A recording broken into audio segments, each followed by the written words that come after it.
ಬೆಂಗಳೂರಿನಲ್ಲಿ ಆದಿಚುಂಚನಗಿರಿ ಮಠದ ಆಸ್ತಿ ಕಬಳಿಕೆಗೆ ಯತ್ನ 120 ಕೋಟಿ ಮೌಲ್ಯದ 6 ಎಕರೆ ಭೂಮಿ ಕಬಳಿಕೆ ನಕಲಿ ದಾಖಲೆ ಸೃಷ್ಟಿಸಿ ವಂಚಿಸಿದ್ದ 17 ಜನರ ಬಂಧನ. ಮಠದ ಆಸ್ತಿ ಕಬಳಿಕೆ ಕೇಸ್ನಲ್ಲಿ ಸರ್ಕಾರಿ ಅಧಿಕಾರಿಗಳು ಭಾಗಿ.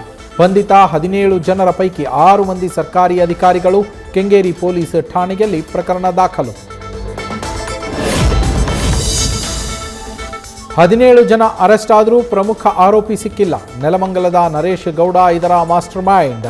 ನಾಪತ್ತೆಯಾಗಿರುವ ನರೇಶ್ಗಾಗಿ ಹುಡುಕಾಟ.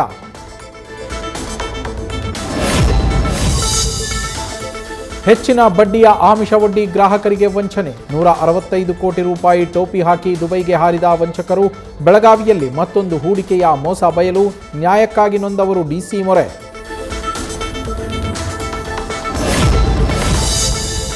ಕಲಬುರಗಿ ಜೈಲಿನಿಂದ ಪರಾರಿಯಾಗಿದ್ದ ಕೈದಿ ಕಾಲಿಗೆ ಗುಂಡೇಟು. ಬಂಧನಕ್ಕೆ ತೆರಳಿದ್ದಾಗ ಪೊಲೀಸರ ಮೇಲೆ ಹಲ್ಲೆಗೆ ಯತ್ನ. ಆತ್ಮರಕ್ಷಣೆಗಾಗಿ ಕೈದಿ ಕಾಲಿಗೆ ಗುಂಡು ಹೊಡೆದು ಬಂಧಿಸಿದ ಪೊಲೀಸರು. ಕೈದಿ ಟ್ರಾಮಾ ಕೇರ್ಗೆ ಮತ್ತು 2 ಪೊಲೀಸರು ಆಸ್ಪತ್ರೆಗೆ ದಾಖಲು. ಇನ್ಸ್ಟಾಗ್ರಾಮ್ ಲವ್ ನಂಬಿ ಮದುವೆಯಾಗಿ ಬೀದಿಗೆ ಬಿದ್ದ ಮಹಿಳೆ. ಮಗು ಜೊತೆ ಪತ್ನಿಯನ್ನ ಮನೆಯಿಂದ ಆಚೆ ಹಾಕಿದ ರಾಕೇಶ್ ಮತ್ತು ಕುಟುಂಬಸ್ಥರು. ಮೈಸೂರಿನ ಅಂಬೇಡ್ಕರ್ ಪ್ರತಿಮೆಗೆದುರು ನ್ಯಾಯಕ್ಕಾಗಿ ಮಗು ಎತ್ಕೊಂಡು ಮಹಿಳೆ ಕಣ್ಣೀರು. ಬಿಡದಿ ವಿಚಾರದಲ್ಲಿ ಈಗಾಗಲೇ ಪ್ರತಿಭಟನೆಗೆ ಎಚ್ಚರಿಕೆ ಕೊಟ್ಟ ಮಾಜಿ ಪ್ರಧಾನಿ. ರೈತರ ಮೇಲೆ ಕೇಸ್ ವಾಪಸ್ ಪಡೆಯದೇ ಇದ್ರೆ ಇಳಿ ವಯಸ್ಸಿನಲ್ಲೂ ದೇವೇಗೌಡರ ಉಪವಾಸ ಸತ್ಯಾಗ್ರಹದ ಅಸ್ತ್ರ.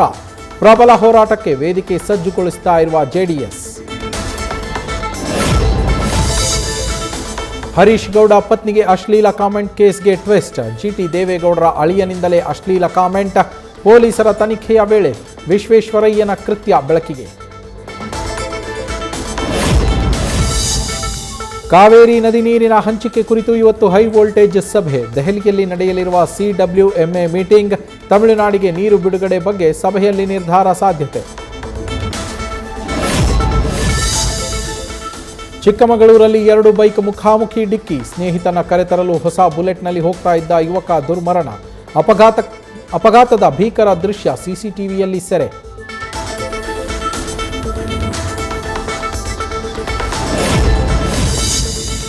ವಿಜಯನಗರದ ಹಂಪಿ ಕನ್ನಡ ವಿವಿಗೆ ಆರ್ಥಿಕ ಬಿಕ್ಕಟ್ಟು. ಕರೆಂಟ್ ಬಿಲ್ ಕಟ್ಟೋಕೂ ಆಗದ ದುಸ್ಥಿತಿಗೆ ಬಂದ ಕನ್ನಡ ವಿವಿ. 3 ತಿಂಗಳಿನಿಂದ 12 ಲಕ್ಷ ರೂಪಾಯಿ ಬಾಕಿ ಉಳಿಸಿಕೊಂಡಿರುವ ವಿಶ್ವವಿದ್ಯಾಲಯ. ಚಿಕನ್ ಮತ್ತು ಮೊಟ್ಟೆ ಪ್ರಿಯರಿಗೆ ಶಾಕಿಂಗ್ ನ್ಯೂಸ್. ಇತಿಹಾಸದಲ್ಲೇ ಮೊದಲ ಬಾರಿಗೆ 360 ರೂಪಾಯಿ ತಲುಪಿದ ಕೆಜಿ ಚಿಕನ್. 1 ಮೊಟ್ಟೆ ಬೆಲೆ ಬರೋಬ್ಬರಿ 9 ರೂಪಾಯಿಗೆ ಏರಿಕೆ. ನಾಳೆ ಬೆಂಗಳೂರಿಗೆ ತಟ್ಟಲಿದೆ ನೀರಿನ ಬಿಸಿ. ತುರ್ತು ನಿರ್ವಹಣಾ ಕಾಮಗಾರಿ ಹಿನ್ನೆಲೆ ಕಾವೇರಿ ನೀರು ಬರೋದಿಲ್ಲ. ಬೆಳಗ್ಗೆಯಿಂದ ಸಂಜೆಯವರೆಗೂ ನೀರು ಪೂರೈಕೆ ಬಂದ್. ಫಸ್ಟ್ ನೈಟ್ ರಾತ್ರಿಯೇ ಚಿನ್ನಾಭರಣ ನಗದು ಸಮೇತ ವಧು ಎಸ್ಕೇಪ್. IAS ಅಧಿಕಾರಿ ಸೋಗಲ್ಲಿ. ಉತ್ತರ ಪ್ರದೇಶದ ಲುಟೇರಾ ದುಲ್ಹಾನ್ನಲ್ಲಿ ಘಟನೆ. ಪರಾರಿಯಾಗಿದ್ದ ಸಾಧನಾ ಬಂಧನ. ತಂದೆ ತಾಯಿ ಬೇರೆ ಆರೋಪಿಗಳಿಗಾಗಿ ಬಲೆ. ಇಂಗ್ಲೆಂಡ್ ವಿರುದ್ಧದ ಮೊದಲ ಏಕದಿನ ಪಂದ್ಯದಲ್ಲಿ ಟೀಂ ಇಂಡಿಯಾಗೆ ಗೆಲುವು. ಇಂಗ್ಲೆಂಡ್ ತಂಡವನ್ನು 6 ವಿಕೆಟ್ಗಳಿಂದ ಸೋಲಿಸಿದ ಗಿಲ್ ಪಡೆ. ಬ್ಯಾಟಿಂಗ್ ಮತ್ತು ಬೌಲಿಂಗ್ ಎರಡರಲ್ಲೂ ಮಿಂಚಿದ ಅಕ್ಷರ್ ಪಟೇಲ್ ಪಂದ್ಯ ಶ್ರೇಷ್ಠ. ಫ್ರಾನ್ಸ್ ವಿರುದ್ಧ 2-0 ಗೋಲುಗಳ ಭರ್ಜರಿ ಜಯ. 2026ರ ಫಿಫಾ ವಿಶ್ವಕಪ್ನ ಫೈನಲ್ಗೆ ತಲುಪಿದ ಸ್ಪೇನ್. ಎಂಬೆಪೆ ಫಿಫಾ ವಿಶ್ವಕಪ್ ಕನಸು ಸೆಮಿಫೈನಲ್ನಲ್ಲೇ ಅಂತ್ಯ.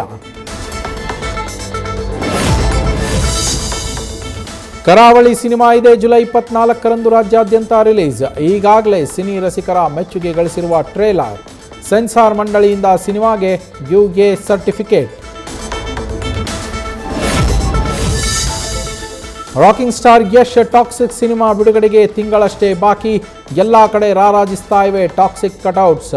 IMDbಯ ಬಹು ನಿರೀಕ್ಷಿತ ಸಿನಿಮಾಗಳ ಪಟ್ಟಿಯಲ್ಲಿ ಟಾಕ್ಸಿಕ್ ನಂಬರ್ 1 ಸ್ಥಾನ.